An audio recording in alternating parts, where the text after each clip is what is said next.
Richard Hauptmann, a carpenter living far up in the Bronx, had $14,000 hidden in his garage. Overnight, he became #1 suspect in the sensational Lindbergh Kidnapping case. Soon I will be at home with my lord. So I am dying an innocent man. I protest my innocence of the crime for which I was convicted. However, I die with no malice or hatred in my heart. The love of Christ has filled my soul, and I am happy in him.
Welcome home.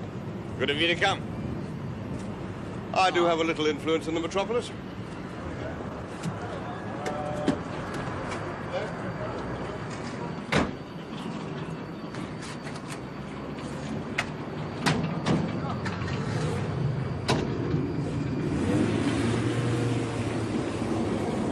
Well, what have you brought me?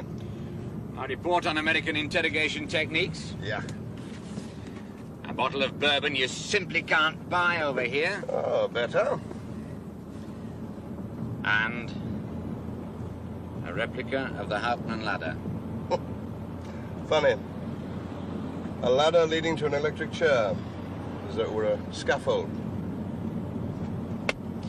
Frying or dangling, the same result. Bruno Richard Hauptmann was executed on Friday, April the 3rd, 1936, for the kidnapping and murder of Charles A. Lindbergh, Jr. Oh, very right and proper, too. I've been over the ground, and I'm not sure.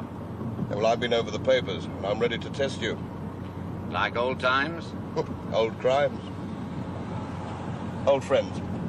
Let's tackle this one together, eh? Good. Wait till you see the pictures of me in that chair.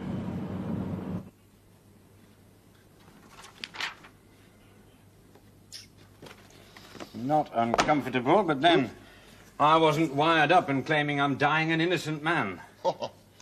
I protest my innocence of the crime. How many criminals don't? Well, fortunately for us, a great many, as you well know. We've both had hundreds of cases we'd never have solved without a confession. Hauptmann was steadfast in his denials, I'll grant you that. On the night of March 1st, 1932, did you enter the nursery of Colonel Lindbergh? I did not. And take from that nursery Charles Lindbergh, Jr.? I did not. I ask you again, were you in Hopewell, New Jersey on March the 1st, 1932? I was not. Did you build this ladder? I am a carpenter. A carpenter who never worked at his trade, not even for one day, after he got his hands on the ransom money. Aye, there's the rub. The rub, there are dozens of them. More than one, I'll grant you. But I'm still not sure. It's too pat against Hauptmann, and yet the loose ends trail all over the place. Well, start with the place. After all, you've been there. The Sauerland Mountains of Hunterdon County. It's forbidding territory, and isolated even now. It was just that isolation that Charles A. Lindbergh sought. American hero, awarded the Distinguished Flying Cross, the Congressional Medal of Honor, and countless foreign decorations for making his first solo flight from New York to Paris in 1927. He wanted to be alone with his wife, Anne, and their 20-month-old son, Charles A. Lindbergh, Jr. So he built himself a hideaway. A nest for the lone eagle. Plain, Not that enormous, not grand. And on the cold, windy night of Tuesday, March the 1st, 1932, the Eagle returned here at about 8:30, which was odd. Why? That night, Lindbergh should have been speaking to 2,000 members of New York University. So he forgot. Oh, Lindbergh was a planner, an organized man, a man with a good memory. Ah, but human. There was something else, well, curious. The new home, the one I saw, wasn't finished yet, so they only spent weekends there, left as a rule on Monday. That meant that neither the Lindberghs nor the baby would normally have been there on a Tuesday. They spent the week with Anne Lindbergh's mother, Mrs. Dwight Morrow, but the baby had a bit of a cold, so they decided to stay on an extra day or two. So, who knew? What bothers me is how Bruno Hauptmann could have. No, you're jumping about. There is the house, Tuesday, March the 1st, 1932. Who's in it? Anne Morrow Lindbergh, the baby Charles. Let's look at his dossier. Oh, I can do more than that.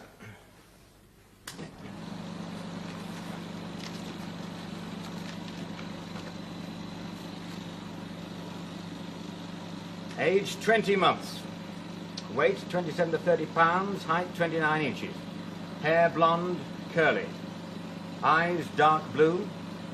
Complexion light. Deep dimple in center of chin. Dressed in one-piece coverall night suit.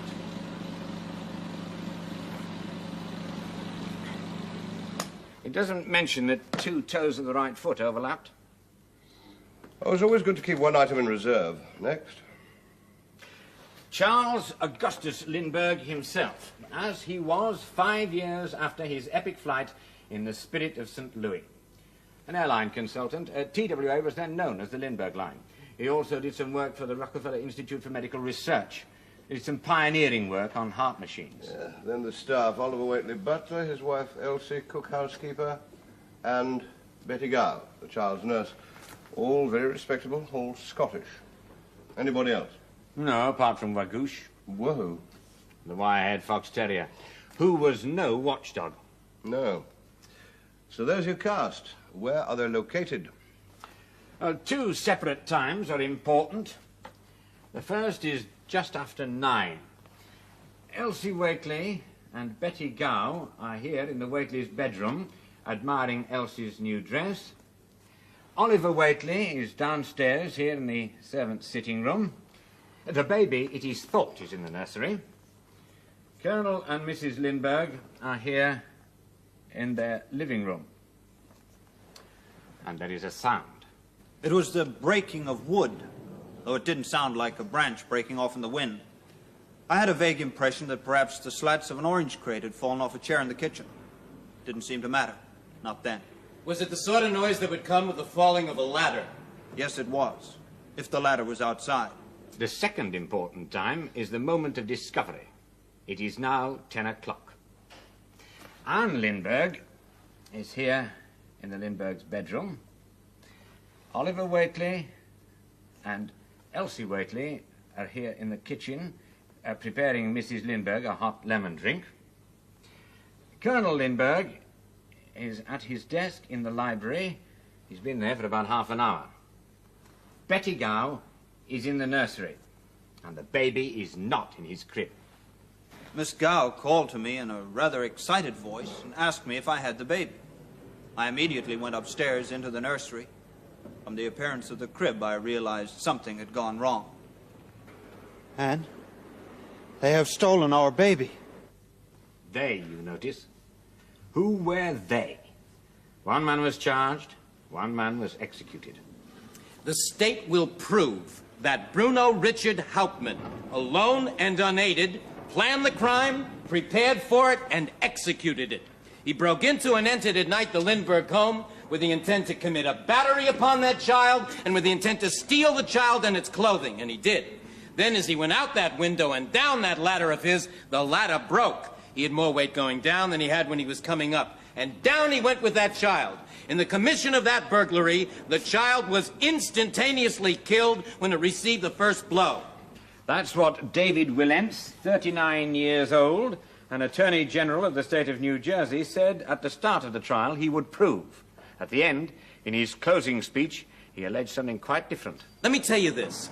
This fellow took no chance on the child awakening.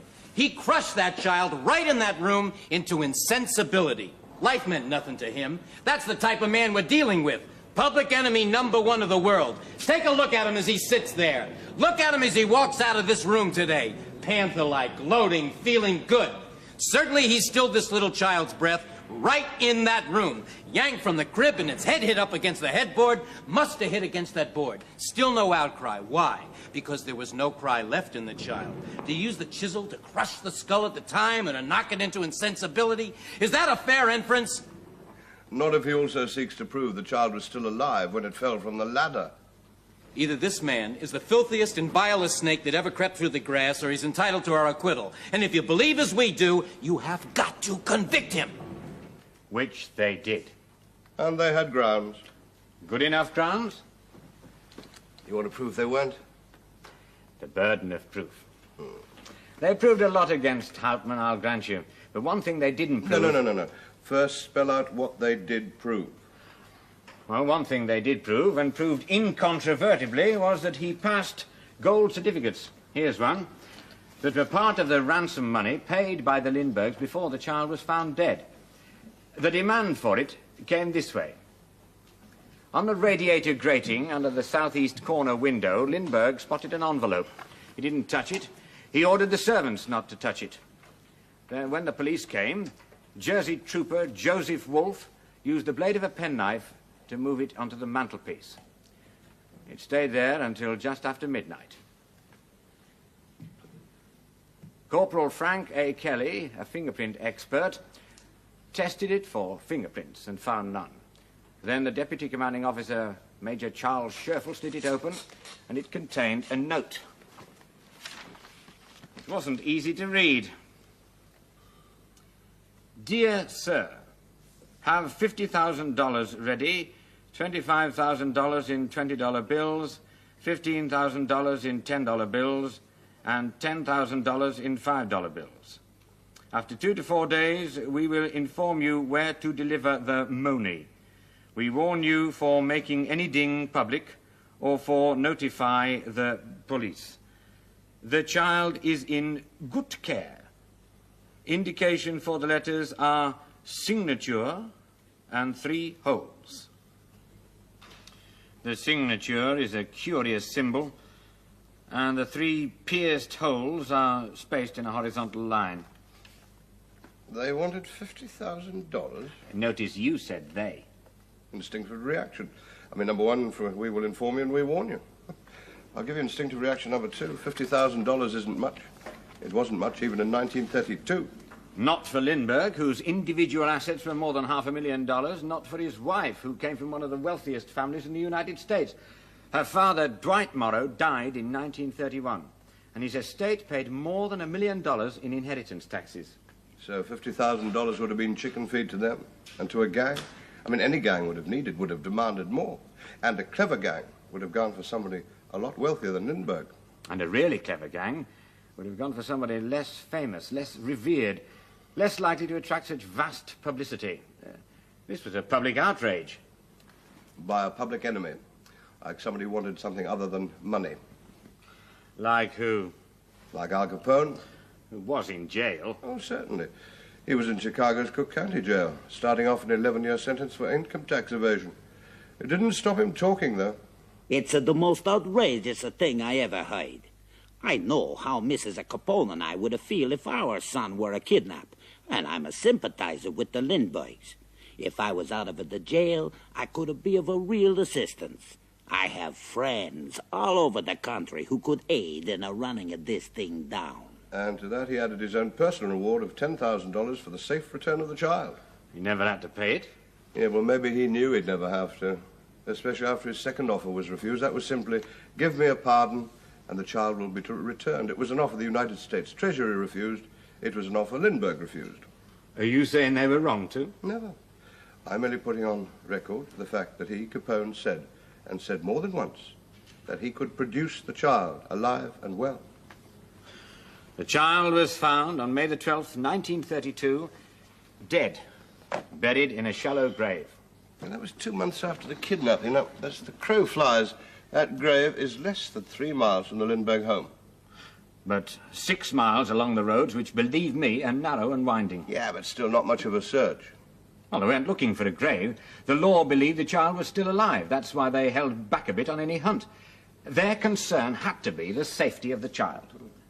Mrs. Lindbergh and I desire to make a personal contact with the kidnappers of our child. Our only interest is in his immediate and safe return. We urge those who have the child to select any representative of ours who will be suitable to them at any time and at any place they may designate. Now, if this is accepted, we promise that we will keep whatever arrangements that may be made by their representative and ours strictly confidential. And we further pledge ourselves that we will not try to injure in any way those connected with the return of the child. Sounds like a kidnapper's charter. To which the law didn't subscribe. As private citizens, Colonel and Mrs. Lindbergh do not have the authority to promise immunity to the criminals. The police officers of New Jersey have no such authority. A crime has been committed and must be answered for. Still, you can't blame the parents for trying. And they certainly tried. They even enlisted the aid of the underworld. If the kidnappers of our child are unwilling to deal direct, we fully authorize Salvi Spitali and Irving Bitts to act as our go-between. They sound like a double act. Operating out of a speakeasy on 41st Street, New York. They made great promises, but they produced nothing, like all the other comedians, except perhaps Dr. John Francis Condon, 72 years of age and still athletic, an educationalist, patriotic, devout, and a magic figure in the Bronx. The most beautiful borough in the world. He said that, and he was still believed? Oh, it's very sincere. I offer all I can scrape together so a loving mother may again have her child, and Colonel Lindbergh may know that the American people are grateful for the honor bestowed upon them by his pluck and daring. I offer $1,000, which I've saved from my salary, all my life savings, in addition to the $50,000. I am ready, at my own expense, to go anywhere, also to give the kidnappers the extra money, and never to utter their names to anyone. That appeared on March the 8th in Dr. Condon's favorite newspaper, the Bronx Home News. And on March the 10th, it brought a response.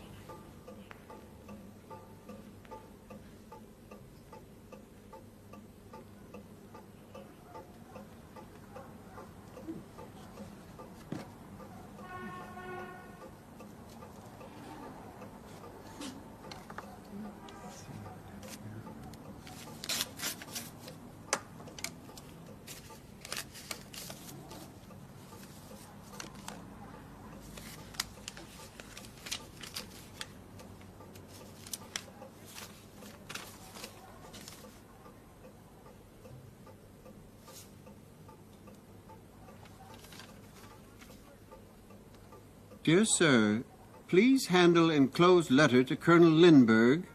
It is in Mr. Lindbergh's interest not to notify the police. Don't tell anyone. Please, open the letter and read it to me. Mr. Colonel Lindbergh, Hopwell.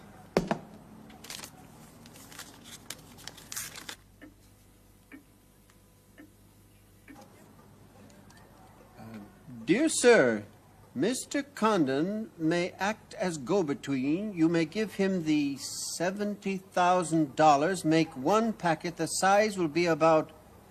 There's the drawing of a box. The dimensions printed alongside, 7 by 6 by 14 inches. The letter goes on. We have notified you already in what kind of bills. We warn you not to set any trap in any way. If you or someone else will notify the police, there will be a further delay. After we have the money in hand, we will tell you where to find your boy. You may have an airplane ready. It is about 150 miles away. But before telling you the ADR address, a delay of 8 hours will be between. Is that all? No. There is a strange device at the bottom of the letter. Colonel, I do not know whether this is important or not, but there are what I might call a secondal circle. That is, one circle cutting in the other, the same as a second cuts through a circle. Is it important? I'll get an auto and come to you. Where are you? I'm in the Bronx. Where else? And it's where they eventually found Hauptmann, whom Dr. Condon identified. Oh, my answer to that is only maybe. Oh, come on. He was quite clear in court. At about 8 o'clock on the evening of April 2nd, 1932, did you set out in an automobile with Colonel Lindbergh? Yes. Where did you go? We went to Bergen's flower shop and there found a note directing us across the street to St. Raymond's Cemetery. Inside the cemetery, I met a man named John and handed over a wooden box containing $50,000 in ransom money. Who did you give that money to? John. Who is John? Bruno Richard Hauptmann. Colonel Lindbergh identified him as well. I waited in the car while Dr. Condon went alone to deal with John. Then, some 200 or 300 feet away, I heard very clearly a voice coming from the cemetery, to the best of my belief, calling Dr. Condon. What were the words? In a foreign accent, "Hey, doctor." Since that time, have you heard the same voice? Yes, I have. Whose voice was it, Colonel? It was Hauptmann's voice. I call that pretty clear testimony. But Dr. Condon hadn't been so clear before the trial. I make a distinction between identification and declaration of identification. I am to understand you split hairs with words? I split no hairs. A man's life is at stake, and I want to be honest.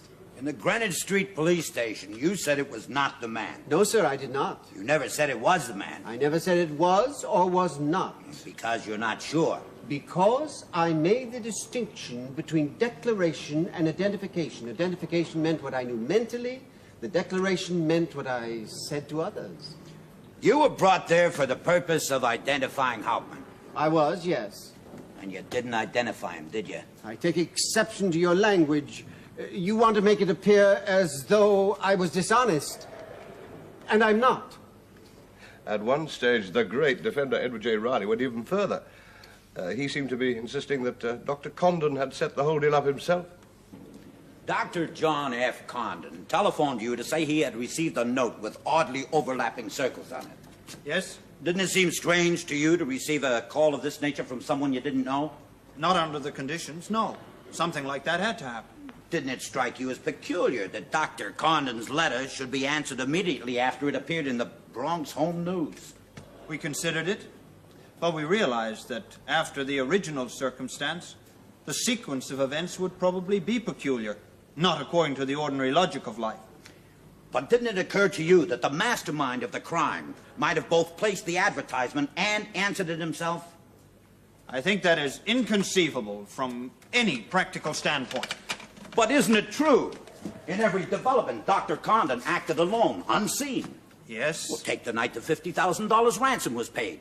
The two of you set out to a floor shop across from St. Raymond's Cemetery. You set out, just the two of you, no police, and Dr. Condon went, again alone, and came back and handed to you another of the same sort of note that he had turned over to you before. Yes? But you did not see him pick it up. I couldn't. And then, again alone, Dr. Condon went into the cemetery and held a conversation with someone. That is what he told me, yes. And came back and took the $50,000 and went away again. Alone? Yes, he went alone. And came back without the money, but with a fresh note. Which had cruelly false information. The boy is on Bode Nelly. It is a small bode, 28 feet long. 2 persons are on the bode. They are innocent. You will find the bode between Horseneck Beach and Gay Head, near Elizabeth Island. Lindbergh looked, but he didn't find. All the bills, some of which were cleverly hidden, as well as crudely addressed letters to the Colonel and Dr. John F. Condon, widely publicized go-between are said to prove definitely that Hauptmann is guilty.